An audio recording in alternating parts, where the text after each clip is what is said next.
একটা প্রোটোকল বা একটা প্রপোজাল, একটা রিসার্চ প্রপোজাল আমরা কিভাবে শুরু করতে পারি, স্টার্টিংটা কিভাবে করতে পারি আর কি। তো প্রথমে জানতে হবে যে আমাকে আমার প্রবলেম আইডেন্টিফিকেশন করতে হবে। মানে আমি কোন ইস্যুর উপরে রিসার্চ করব, কোন টপিকসটা নিয়ে আমি রিসার্চটা করব। এই যে টপিক সিলেকশন বা আদারওয়াইজ আমরা বলতে পারি যে problem identification, this is very important. যে আমরা তো সবসময় আমাদের ছাত্ররা যখন আমাদের কাছে আসে তখন আমরা প্রথমেই বলি যে তুমি কি নিয়ে কাজ করবো আগে এটা ডিসাইড করো। এই যে কি নিয়ে কাজ করবো এটি কিন্তু একজন টপিক সিলেকশন বা প্রবলেম আইডেন্টিফিকেশন। তো এই জায়গাগুলোতে একটু ব্রেন স্টর্মিং করতে হবে, একটু কি বলে ভীষণটা প্রসারিত করতে হবে যেন অনেক কিছু আমরা দেখতে পাই আর কি।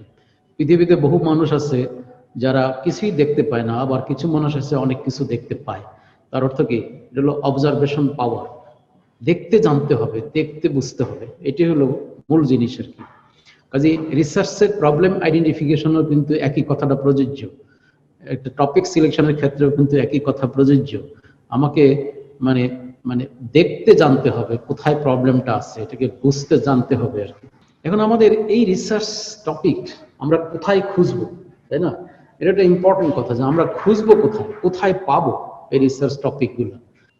এভরিডে লাইফ, মানে ডে টু ডে এক্সপিরিয়েন্স থেকেই আমরা আমাদের ইস্যুগুলোকে খুঁজে বের করব।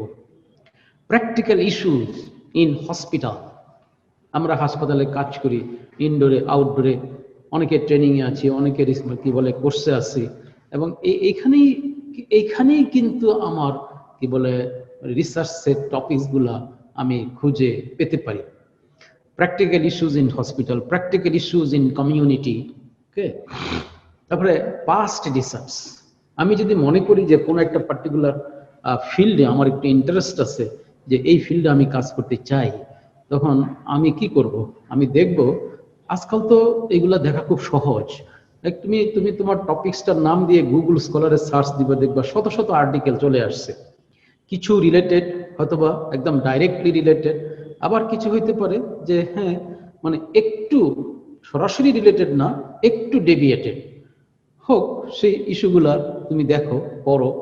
এই পাস্ট রিসার্চ যে হয়েছে আমার ডিজায়ার টপিকসটার উপরে, আমার ডিজায়ার টাইটেলটার উপরে, যে অতীতে যত রিসার্চ হয়েছে, যারা রিসার্চে কাজ করেছে, ওগুলা একটু দেখলে, ওগুলা একটু পড়লে, সেখান থেকেও কিন্তু আমরা রিসার্চের একটা আইডিয়া বের করে আনতে পারি। কারণ দেখা যাবে যে পাস্ট রিসার্চগুলোর মধ্যে অনেক রকমের ডিবেটেবল ইস্যু আমরা দেখতে পাবো, অনেক রকম কনফ্লিক্ট আমরা দেখতে পাবো। যে কোনো একটা পার্টিকুলার বিষয়ে দেখা গেছে যে পাস্ট রিসার্চারদের মধ্যে কোনো ঐক্যমত নাই। হ্যাঁ, তো এই সমস্ত জায়গাগুলো আমরা পিক আপ করব। পিক আপ করলে সেখান থেকে একটা আইডিয়া জেনারেট হয়ে যাবে।